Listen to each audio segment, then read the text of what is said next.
All right, what's going on, boys? Welcome in to this week's NASCAR Cup Series pre-race breakdown for this weekend's Cup Series race at Phoenix Raceway. It's the Rouff Mortgage 500. As always, got my NASCAR partner in crime, Coop, with me, and we'll break the race down over the next 45 minutes, an hour, like we always do. But first, before we get there, let's talk about last weekend's live show. So the subscriber Kegcast crushed. Okay, we had the four top cars with odds no worse than 10-1 with 10 laps to go in the race. I got us on Kyle like at the time there were odds out there almost as high as 30-1. He looks like we're going to get there. There ends up being a caution with 3 laps to go, but it didn't really matter because we had everybody at the top of the field. So Alex Bowman ends up winning. Coop ends up getting us on Alex Bowman early on the live show. So we got that home at 20-1. Coop hit a couple pre-race Bowman bets that we had in our subscriber Discord. We hit the spreadsheet play. So it was winners, and more winners. And that's why it's worth spending $10 a week to be a subscriber to that show if you're really into live betting and you have the time to sit down and hang with the boys. But I guess that's it.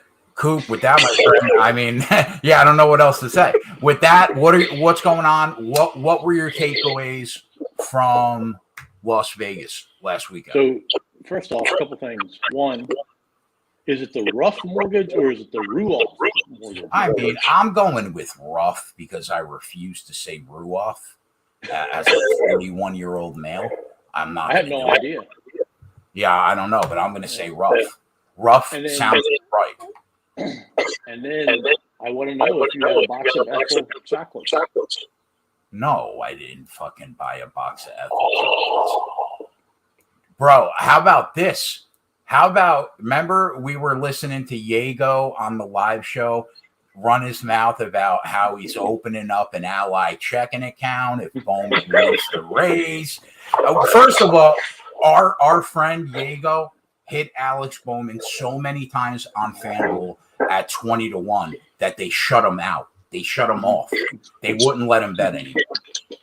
So yeah. So I asked him in my group chat I have with him. So do we have the checking account? He's like, no, I didn't get it. I said, bro, you're never going to hit another Alex Bowman winner again in your life until you go and start that checking account at Ally Bank. What are you, out of your mind? But anyway, what are your takeaways at Vegas? Toyota came back. They had a really strong outing. We continue to see a lot of wrecks, a lot of attrition. We didn't see as many tire issues, but there were still their fair share of them. But those were the big things. And then also, these wrecks are really hurting the long run cars, especially at the end of the race. So, that's something to think of. And then, the other thing is Kyle Larson. Bro, not the first two races, the last two races. He's a freak out of nowhere, bro. But the last two races, the guy hasn't had the best green run speed from, compared to his competitors. He's been about 5th or 6th. But what's scary is he's finding a way to get there at the end like a mature veteran, which if he adds that to his ability to drive the car and then the car itself and it starts performing like it did last year, he's going to even be better than last year. He's a video game, Coop. It doesn't make any sense at all. That now, I mean, out of nowhere, we didn't talk about him one time on that show. We decided pretty early on we're pretty much, if he wins the race, we lose, I guess. And that, when that caution came down and I have that Busch ticket, and then the front row in overtime is Larson and Bowman, I thought that we were so cooked that we wasn't even funny. I'll tell you what, Alex Bowman has those late race caution restarts. He's won a couple races that way that we've done in the last year and a half. You sound like Kyle Busch now. Well, I mean, first of all, everything that happened to that guy, for us to cash almost a 28-1 ticket on him with 3 laps to go is bonkers crazy. I mean, he got bad luck in that race. He should have won that race. I mean, that's a bad break. But that's why you don't cash out in NASCAR. Mikey from Run Pure Sports and my guy Iowa both cash out on Alex Bowman. And what happens? They're left holding their hand in their prick at the end of the race. When we're jumping down, we're jumping. I'm throwing balloons, and there's just people sitting there like this. I can't believe this shit. This is like I mean, what do you don't cash out ever in NASCAR because shit like that happens all the time in NASCAR. The last two races, Auto Club and Vegas. I was looking at the stats, and I think in one of the races, 6 of the top 10 finishers, and the other race, 7 of the top 10 finishers, their low positions was 30th or worse at some point during the race. How about this? Ryan Blaney's led a lap in every race this year and can't sniff anything close to a win. No. All right, so now we move to Phoenix Raceway. It's a 1 mile flat track. And while we do have about 7 or 8 flat tracks on the circuit, there's only 3 of them that are around a mile. Now, Phoenix, where we're at this week, New Hampshire's a 1 mile flat track, but it's a 1 group track, really, so nobody passes each other all that often at Loudon. And I guess the third would be Richmond, which is a flat track, technically, but it's a 3/4 mile flat track. You can kind of put Nashville in there too. It's 1.33 miles, and it's basically flat. It's got a little bit of, banking in it, but I think I would go with Nashville before Richmond. Richmond. Now, the last round of testing for these next gen cars was at Phoenix at the end of January before they went to Daytona. Right now, they had a 2-day session there. Larson tested fastest in day 1. Blaney tested fastest in day 2. And on that second day of testing, 4 of the 5 cars that were the fastest were Fords. Now, that didn't happen in practice today, right? Larson was the fastest overall in 10, 15, and 20 lap average times. I think Byron was the second fastest at 10, 15, 20 lap average times. And if that's true, it's just further proof that the cars that come off the trailer for Hendrick, they're just can't be touched, right? So let's start here, Coop. Overall, hold on real quick. Yeah, I think you sent out a tweet midweek about how deep people get into these these practice times. Right. Yeah, you can only take them as a starting point. Right, and I'm not convinced on Larson, but I think Byron might be the one that disappoints this week based upon his qualifying time. His practice times. Okay, that's fair. That's just my early thought process. So now Kyle Larson, since 2019, has raced here. Well, wait, before we get into that shit, overall thoughts on Phoenix? I think you hit the nail on the head, man, earlier when you said, it's passing.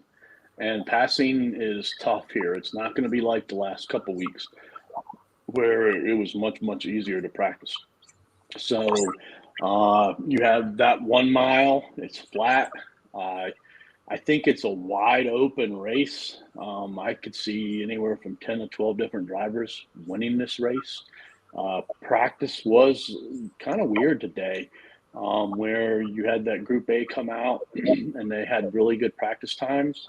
And then the Group B came out, and overall their practice times weren't as good as Group A. But then you come into qualifying, and Group B, they lay the smoke down on A. Basically, their top 5 had better times than the top driver in the A group. It was weird. Toyota didn't look good at the practice pieces, and then all of a sudden, Denny Hamlin just comes out and smokes a 27-1. I thought Chris Bell did the same thing. Same exact thing, Coop. When I was watching, I woke up like just as practice started. Mm-hmm. And when I was looking at those Gibbs cars during practice, I was like, Jesus Christ. They're not only are they at the bottom of the 20, like they were 15, 17, 19, but you still got another 20 cars that haven't even raced yet. So I was like, Jesus, they're in trouble. Yeah, the other piece with this is, like you said, track position is huge. But in the past, we've seen a lot of cars cut down onto the apron and, come off of the apron into the turn. There's a lot of concern about that this year with the diffusers in the back. And, is it going to screw up the diffuser? Will you mess up the car, et cetera, et cetera? I think Martin Truex said it, you're going to have to do it in order to compete in the race. But who's going to be the first one to test it, and who's going to see what happens when you go down there? And over a long run, if you keep doing it, are you just making your car worse and worse? So, at some point that's going to come into play in this race, and it could be a good thing or a real bad thing. Do you know what I just realized, dude? That I forgot to take the screenshots this week of the odds, and the odds aren't up. Last week it didn't matter when I took the screenshots. Yeah, I mean, I don't know. I thought the books were really good this week. I had a hard time finding bets that I really liked. So it was a weird setup too. And then, like, if you look at the odds to win the race, there were a lot of drivers in the single digits, very few drivers in the teens. And then, it hit into the 20s.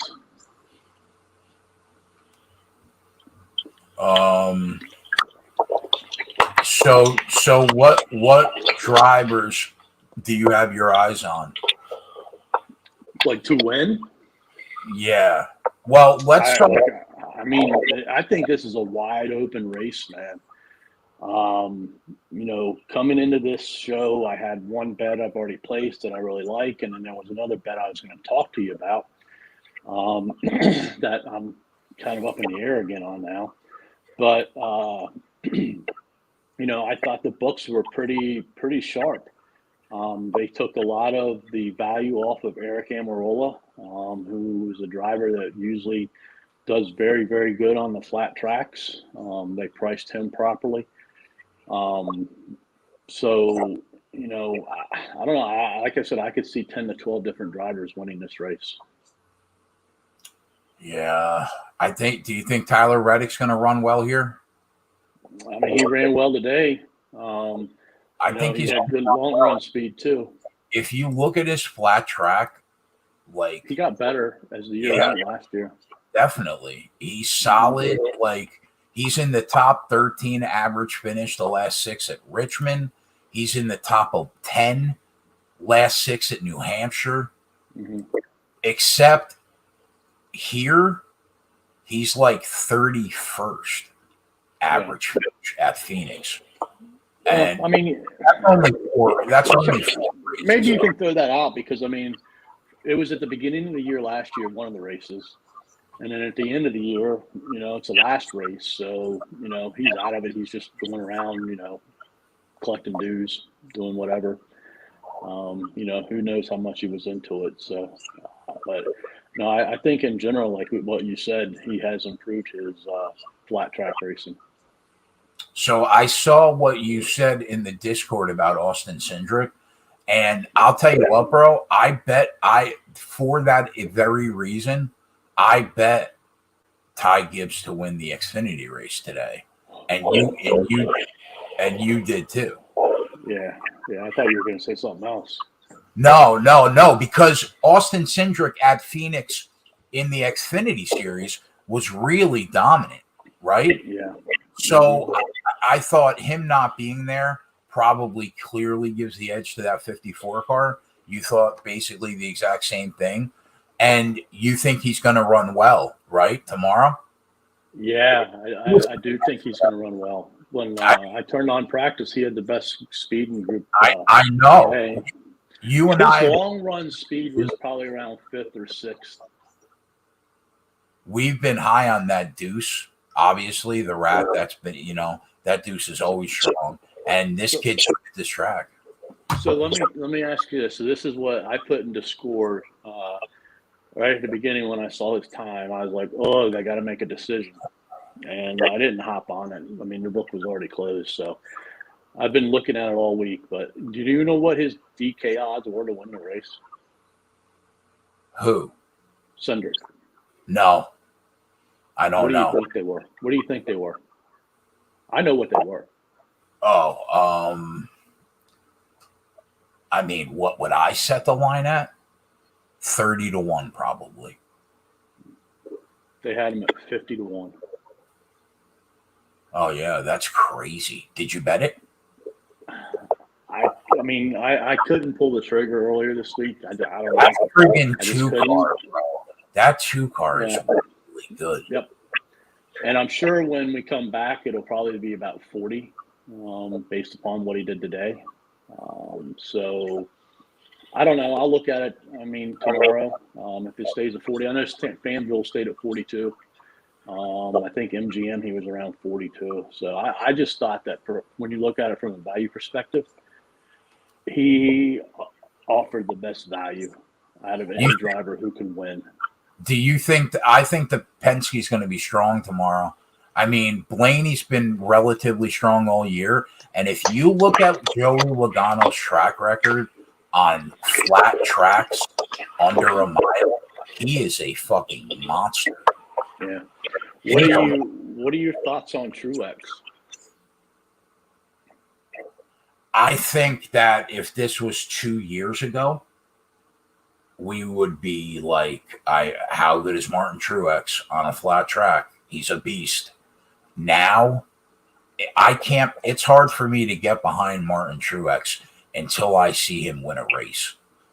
Until I win a race, I'm probably not going to be, unless me and you are sitting there and he's up 2 seconds on the field with 60 laps to go and we can get him at, 5-1 maybe. Okay, maybe. But I don't know, man. He was the driver, I think, that disappointed me the most today in practice. Coming off of last week's great run, he didn't do that great. I mean, Kyle Busch didn't do that great either. But, I had more expectations, I think, for Truex than Kyle Busch, slightly. But I mean, I wouldn't discount him tomorrow. He could I'll tell you what, cars that just didn't run well. It would come out of nowhere, though. I mean, when is out of nowhere last week? When is the last time? When is the last time that you and I? What is the last win he had? Was it a road course? I couldn't tell you. I don't know off the top of my head. No idea. So I think Penske's going to be really good tomorrow, and Ryan Blaney win a race real soon. I agree with that, Will. I think he's going to win a race real soon too. He's just too. If you look at who could win, I think you've got to put Larson in there. I think you got to put Chase Elliott in there. I think you got to put all 3 Penske cars in there. I think you got to put all 4 Gibbs cars in there. I think put Tyler Reddick in there. Austin Cindric. Well, you said all Penske. Yeah. Yeah, I mean, yeah. So you and I are going to say that every week. Those are your rotating cast of characters that are always live to win a race. But I think it's more wide open this week than what it has been in prior weeks. I don't think we have that clear cut. Like from a team perspective, if I was going to, if you said, look, I'll take Hendrick, and I said, all right, I'll take Gibbs. I would be happy having Gibbs over Hendrick this week.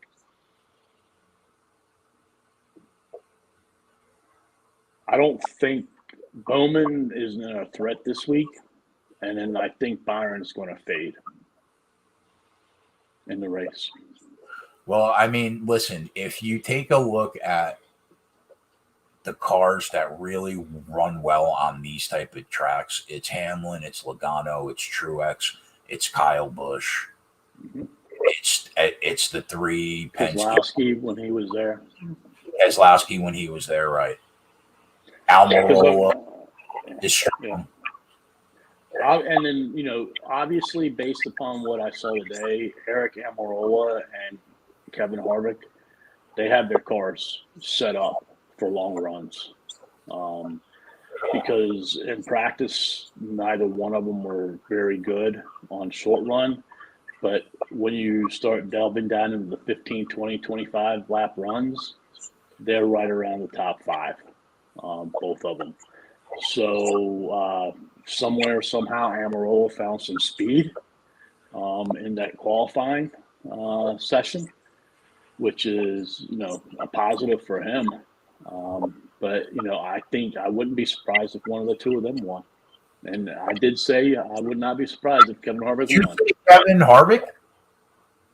I mean, let me tell you something. If that fucking happens on Sunday, I won't let you live it down for a solid 6 months. I'll have Yago send in Kevin Harvick decals to your house to put on the wall behind you. I'm telling you right now, you'll never live that down.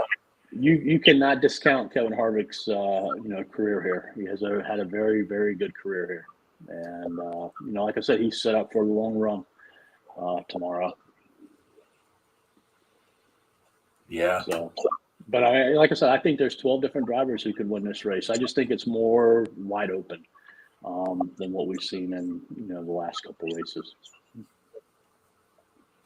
I was going to put Ty Gibbs to win the Xfinity race on the spreadsheet today, but I just have a hard time putting an outright Xfinity winner on the spreadsheet. Back to this race. Again, at the beginning of last year, the top 10 market, we enjoyed. There was some value. There was some good value in there. We were hitting on Reddick. We were, nailing William Byron every daggone week. Kurt Busch were big here for me and you. But when you look at it now, so far this year, they've diluted it so hard that, unless you're willing to take chances on like the Suarez's, the Buschers, Stenhouse, those types of drivers, and then only be happy with like a plus 150, plus 185, that's what you're looking at. Yeah. And then the top 20, I don't even know why they have top 20 bets on DK. It's just horrible bet places. How long have you been betting on sports now? Like 18 months? Oh, no. I started last year in February. January, end of January is when it became legal in my state. I can't tell you, bro, how the odds have changed in NASCAR over the last 5 years. 5 years ago, it was murder. It was the softest market in the history of sports betting. I really believe that. Yeah. But it's getting harder for us to find angles. Right. Like I said, it was tough this week. So, there's no really top 10s for me. I'm not going to take a chance on any top 5s because, I just mentioned there's 10 or 12 different drivers who could win this race. So, obviously, there's a bunch who could finish in that position. When you look at the groups, again, I only found one group that I was happy with and felt comfortable betting. I did notice that I don't know if it was DK or if it was MGM, but one of them didn't have Kyle Larson in the group this week. They took him out. That happens a lot. That happens often.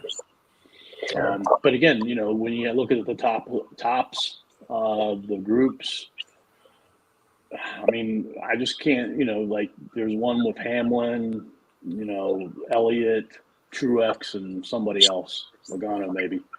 And like you pick a, who knows? They could run this race 10 times, and each one of them would be the best 3 times. So I did find one group, and that was the Cindric, Jones, Dillon.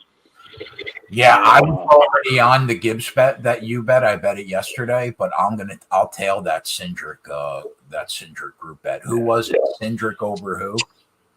Austin Dillon, Eric Jones, and Ross Chastain. And, I think Chastain and Jones and Dillon, they're more of like top 13 to top 20 cars this week. I don't think any of them can get into the top 10 unless they happen to sneak in there, which is very possible. Is there a surprising name you think cracks the top 10 at a decent plus price? It's tough. I mean, you would just be throwing a needle in a haystack at one of them drivers, man. Those drivers are going to be starting. I don't have the starting lineup in front of me, but they're going to be starting, mid-teens to farther back. And we've already talked about how important track position is in here. So I don't know. I don't think so. So the only other bet that I was interested in, I wanted to get your take on, was manufacturer to win the race. Going into the practice and qualifying, I felt really strong about Toyota at plus 190. I'm not so sure I feel as strong now, given what I saw today. But I was thinking, any one of those 4 could win.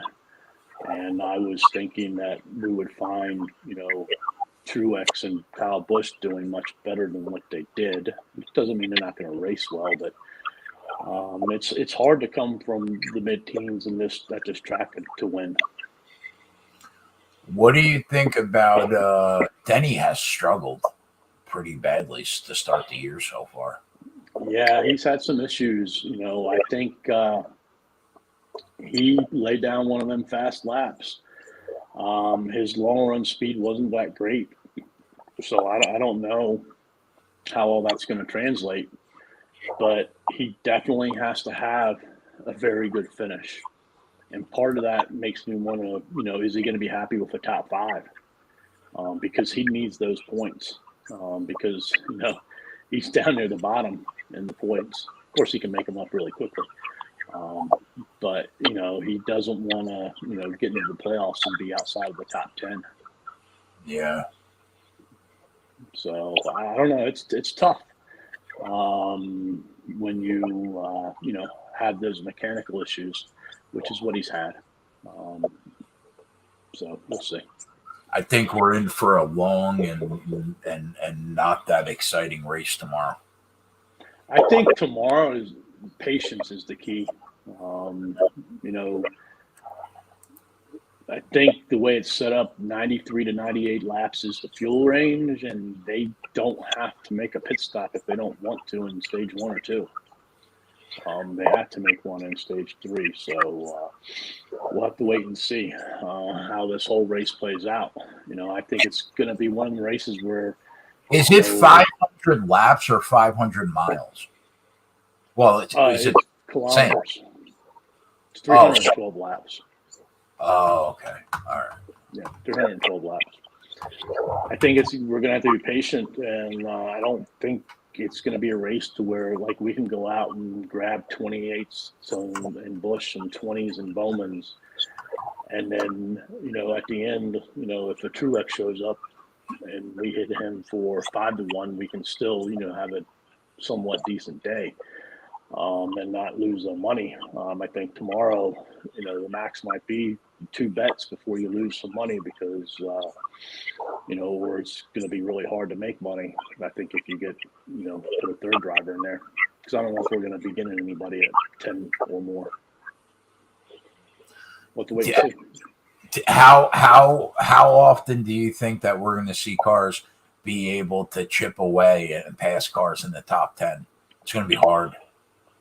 Yeah, it's going to be real hard, And then the other piece today is there wasn't much action in practice and qualifying last week as far as accidents. There was just one, but there was nothing today, unless you consider the Logano piece where he tapped the wall at the end going across the start-finish line during his qualifying lap.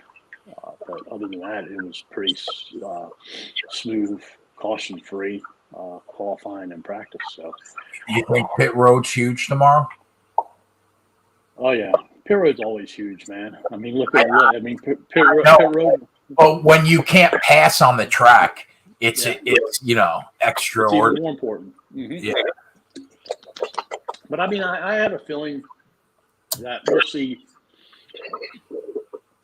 pit stops when the cautions come out tomorrow. I don't think they're going to stay out. They're going to want them fresh tires. So, I think we'll see a decent amount of pit stops. And, it's going to be important to who knocks them down and keeps going. And, I mean, we saw Ross Chastain last week. He hung up front, pit stop after pit stop, and stayed up there. So that's encouraging for the middle tier teams and beyond to be able to hold that track position during the pit stops. So we'll see. Like Ryan Blaney is really, really live tomorrow. Really live. Mm-hmm. Mm-hmm. But I mean, we've said that the last couple of weeks too. Yeah, and he has been live. I mean, when the rat goes out to get you, he gets you, man. He does. So he's gotten Blaney. So we'll have to wait and see. I don't think we're going to see that tomorrow. As far as the accidents go, there's going to be some. But, I think we might be in for the least amount of cautions we've seen so far. But that makes sense. When you get 36 cars out there, though, it's a different story. And the only reason I say that is I think these accidents, they're going to have to happen. They're going to have to happen within the first couple laps of the restarts. But I think once they get spread out, like we said, passing's difficult. So they're not going to be as close to each other, so on and so forth.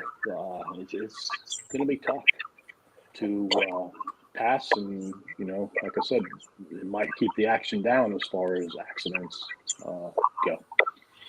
So yeah. So from now on these shows, guys, I'm just going to screenshot the odds on Friday nights for all the odds, so we could at least go through them.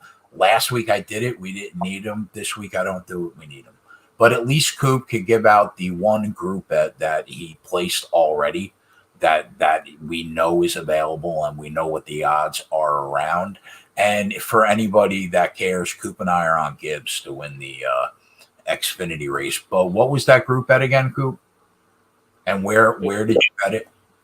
It's on MGM, and it's Cindric over Austin Dillon, Ross Chastain, and Eric Jones.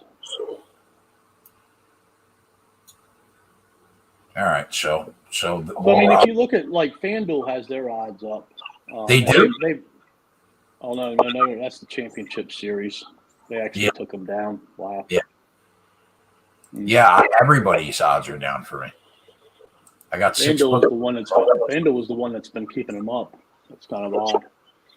So, when I looked at DK, there wasn't any of the bogus bets that they put in there that I liked either. So that was there. I mean, what do you think about to win the first stage tomorrow? Do you remember what the odds were? They do that. They weren't up yet for me. They usually don't put them up until Saturday night, Sunday morning for me. Oh yeah, they need to know who qualifies. Yeah.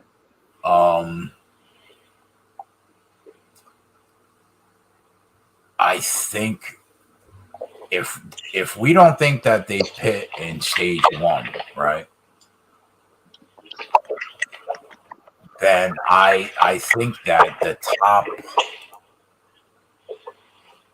8 cars are probably your only cars that are live.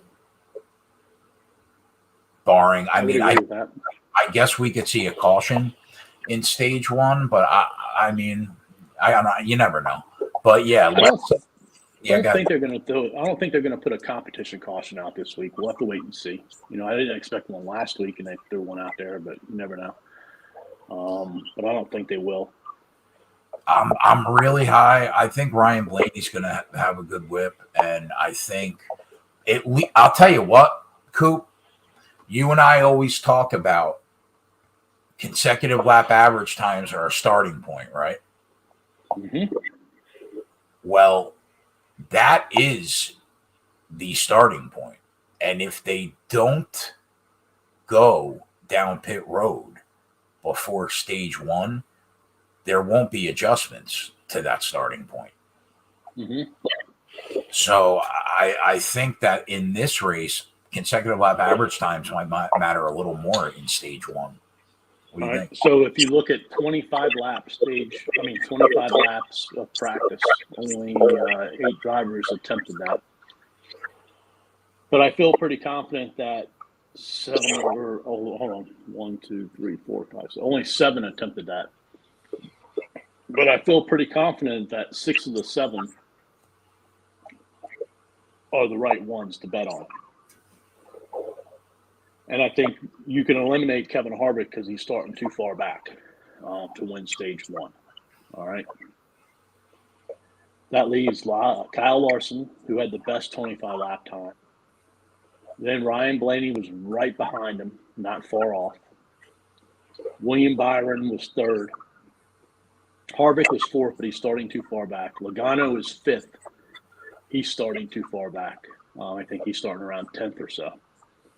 And then you have Eric Almirola, who's starting in the top 5, I believe. So immediately what sticks out to me is let's say Blaney gets the lead and he gets out in front, right? He's on the pole. He should get the lead. Kyle Larson is starting 7th.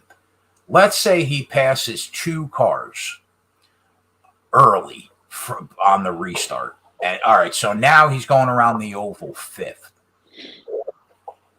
The fact that Blaney's right behind him in 25 lap consecutive average time, Blaney is going to have such a lead by the time that Larson passes the 5th, 4th, 3rd, 2nd car that he's going to be really hard to catch, even if Kyle Larson is slightly better than him.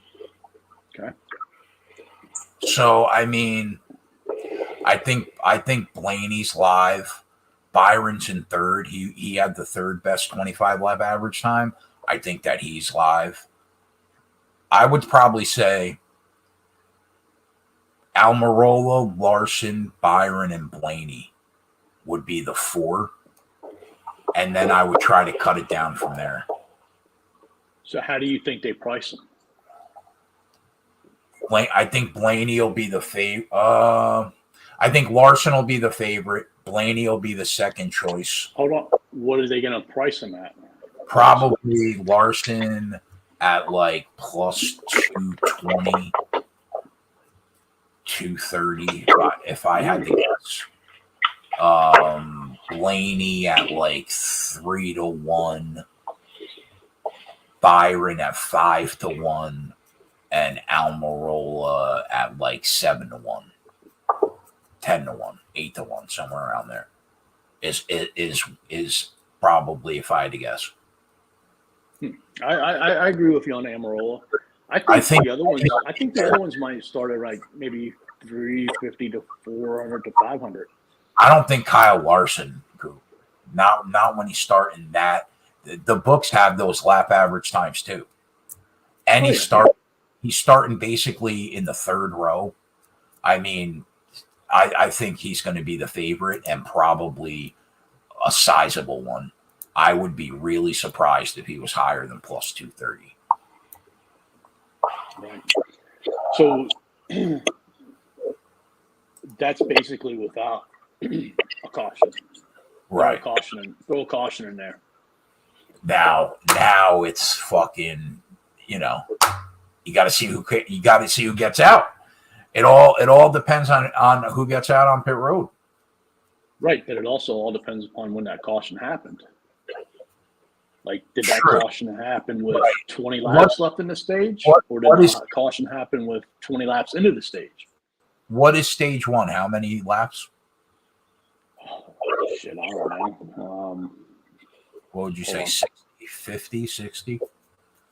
No, it's more than that. Hold on. 80? Hold on, son. 90?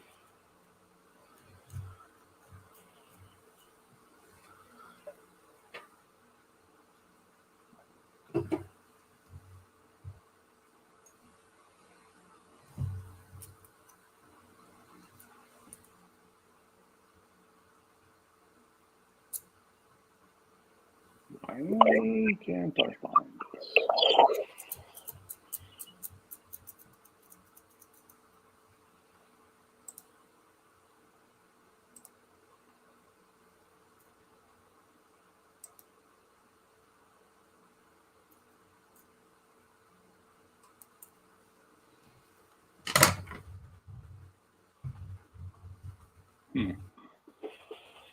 All right, keep going while I look for it. Let's just say it's 85. All right, yeah, and then it depends. If it comes out 25 laps into the run and it goes green the rest of the way, then it doesn't really matter, that caution. If it happens 50 laps into the run, it matters a lot more. Right, but I mean, that's the piece where it's hard because, like, I think if it happens at the beginning, 75 was last year. Okay, so yeah, it doesn't matter on lap 25 all that much. It matters a lot more at lap 50.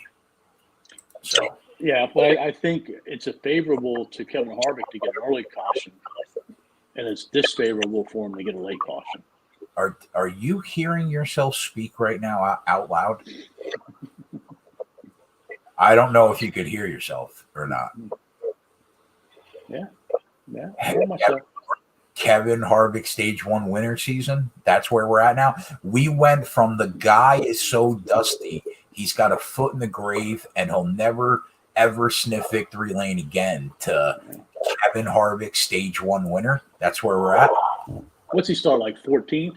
Like, if you get an early caution, he kicks up a couple spots. Let's say the caution happens when he's 11th. Then, he gains a couple on pit road. Let's say he comes out in 9th.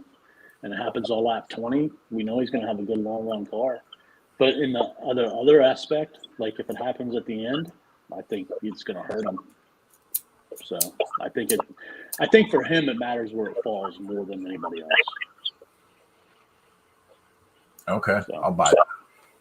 Listen, I agree. I agree with what you're saying. I think my two leans right now would be Blaney and Amarola. Blaney equals safe, Amarola the long shot. Yeah, Blaney. I like Blaney for sure in that stage one.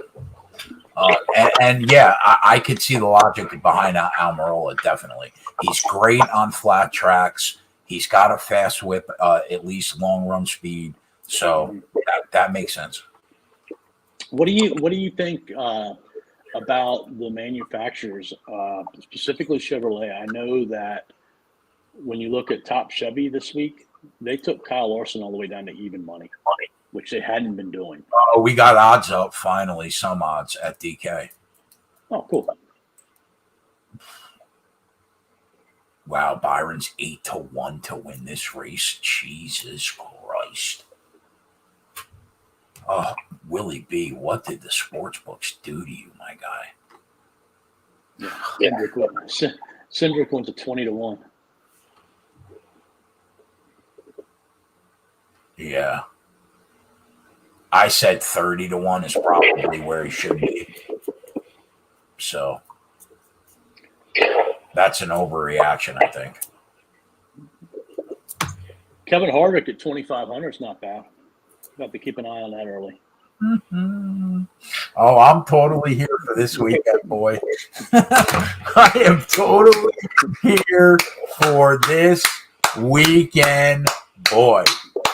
Kevin Harvick. The other one to watch is Reddick at plus 3,000. Yeah, totally agree. I think he's going to be bad. But you know what, though?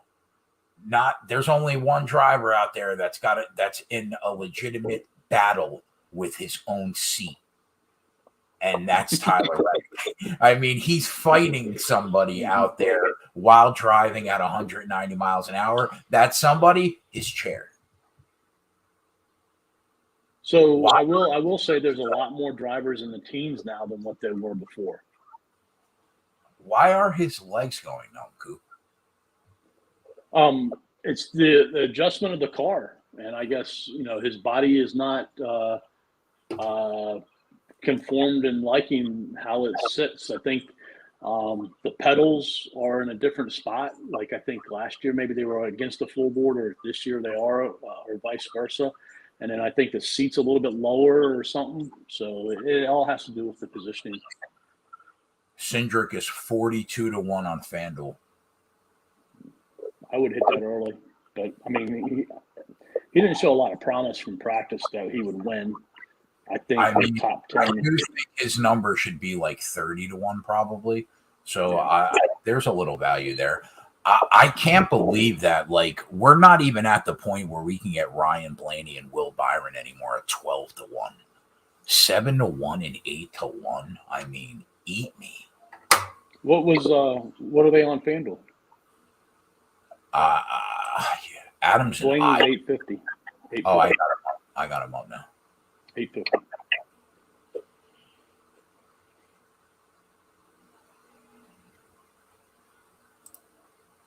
Actually, yeah, 850. Damn. Byron's 12-1 though on FanDuel. Yeah, I don't know. We'll see. I don't know. I've already said this. I don't have a lot of confidence in Willie B to hang up there tomorrow. Maybe he'll prove us wrong. Yeah, we just can't forget about him. Truex has some good value on DK. I think he was 14, wasn't he? What do you think about Almirola over Bowman at -112? I don't mind that. But you know how I feel about betting minus numbers in NASCAR. But you know what? Every coin flip is a -110, Goop. Yeah. Is this a coin flip? No. Yeah. There was another one that I didn't mind. Who's Reddick up against? They were getting plus numbers against them. That was before Reddick. I don't have today than I thought, but there was another one where Tyler Reddick was -125, and somebody was like plus 105. It might have been Almirola. I don't know. I can't remember. I'm missing knockouts in the UFC right now. God damn it! Who won, boys? Live KegCast live show starts at 4:30. You don't have a bet that you're on right now. No. I mean, am I bet? Do you know me to bet anything before practice or qualifying? Come on. But you usually come here with one at least. Well, I know, but yeah, you're right. I mean, not an outright, but like a matchup. Right. Yeah, no, nothing stuck out at me right from the jump. But I'll tell you what, I do like Almirola at a coin flip against Alex Bowman because I don't think that it's a coin flip matchup this week. Right, I agree with you. So I don't mind giving that out. Almirola over Bowman at -112. Although Bowman was better today than I thought he was going to be. But, I mean, he wasn't great by any means. But I think he'll be the one Hendrick car tomorrow, though, don't you think? You said that last week, too, probably, and he won. So did you dick. You said the same thing. What do you think about what do you think Kurt Busch does Sunday? He was solid. He's solid here. I think he's going to be like a top 10 to top 12 car. Yeah. What do you think Chase Briscoe does here? That's the thing. Hold on real quick. With Chase Briscoe. Chase Briscoe he has minus 130 heads up against Kurt Busch. Kurt Busch is plus 110. So I think if the race ends in a long run, advantage Kurt Busch. If it ends on a short run, advantage Chase Briscoe. Well, that also depends on where they are on the track. So, because what I was trying to pull up Briscoe's times. Like Briscoe last week showed really good short run speed, but not great long run speed. And I think he did again the same today during practice. So I think that's what you're going to see once again from Briscoe. I got a feeling Blaney picks up his first win this year.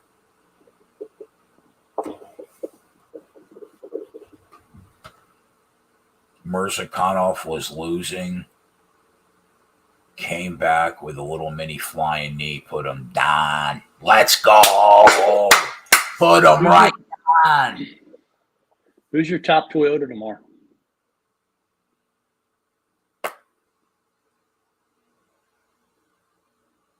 Denny Hamlin. Is this a week where we could possibly take a shot at a plus 700 Chris Bell? He's very good on flat tracks. I mean, listen, the kid, it has proven himself to be good enough where he should not be plus 700 to be the best Toyota most weeks. I think he's proven himself, at least somewhat, that he shouldn't be plus 700. When you're only talking about you got to beat 3 other Toyotas, you shouldn't be probably plus 700. Those are pretty big names, though. Oh, I agree. But listen, what have you done for me lately, Joe Gibbs Racing? Nothing.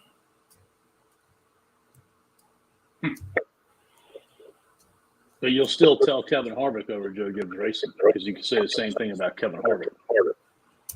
Well, listen, Kyle Busch is my guy, but I think that you fairly disrespect Kevin Harvick. Yes, I do. Are you going to be able to identify Kyle Busch's car tomorrow? Why do you say that? You haven't seen it this week? No. I saw Elliott. Well, wait, I watched practice, though. I saw Elliott's got the green and white car this week. That like baby green and white car. But why? What is he in the Interstate Batteries car this week? Nope. What's he in? DeWalt. DeWalt? That's new. Since when? He's got the DeWalt yellow colors this week. Wow, I saw that car and probably thought it was Chris Bell? Yeah, the 20 car. Yeah, exactly. Yeah. Yep. But it'll be interesting. We'll have to wait and see. I think in the Xfinity, it's down to a 3-man shootout between Bain, Graxon, and Gibbs. Yeah, how about Trevor Bain, huh? Yeah. Good for him. Mm-hmm. I'm happy for him. Did you follow the top 3 too for Ty Gibbs? No, I bet Ty Gibbs last night. So I didn't see. I saw that you bet them, and then I saw that you have the Cindric group bet, which I'll tail. But I didn't even see that you had them to finish in the top 3. Yeah, somebody else put in there. Do you think it's good value? And the more I thought of it, like I could back up my win if he happens to not win by the odds? a little bit of profit. I got plus 140 on DK. Plus 140. That's not bad. I think I would rather not want to. God forbid something happens to his car. I'm not looking at 2 units on Ty Gibbs. I think I'm just going to roll with the outright, and then if I have to bet somebody else live, I'll bet somebody else live. You know, I'll be saying Josh Berry season on the live show today. He's somebody I'll be watching. Yeah, but I only bet Gibbs. But I'll be watching live while we're doing the show for the next 7 hours. Cool. Don't forget, you got to wake up an hour early tomorrow. 11 o'clock, right? Yeah, but we got to move the clocks forward an hour. Oh, fuck off! Is that true? 100% true. I got to get up at 10. That means. Yeah.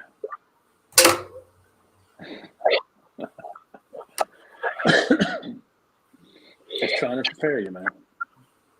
You know what time I woke up today, Coop? Like 1:31 p.m. If you do that tomorrow, it'll be 2:31.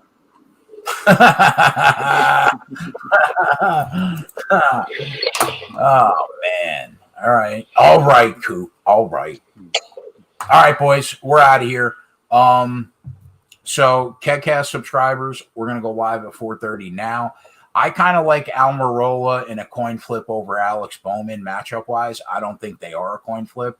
And Coop bet Austin Cindric to win group with who? Austin Dillon, Ross Chastain, Eric Jones. And what was the price you got on him? Plus 260. All right. So there you go. So there's a couple plays for you guys. Plus Coop and I are both on Ty Gibbs to win today's race. So you got that. So you got a few plays. And you guys could use the promo code BETS25 off to get 25% off the first week or month at Run Pure Bets. We're profitable 18 months long term. I think it's a no-brainer for $60 a month. But your first month will be $45 if you use that promo code. And Kegcast subscribers, it's $10 a week. All we do is crush. And that's that. So other than that, I hope your action runs pure this weekend. Coop, I'll send you the invite tonight, my friend, if you want to come and hang out with the boys. And I'll be live over there in 5 minutes, boys. We're out. Later.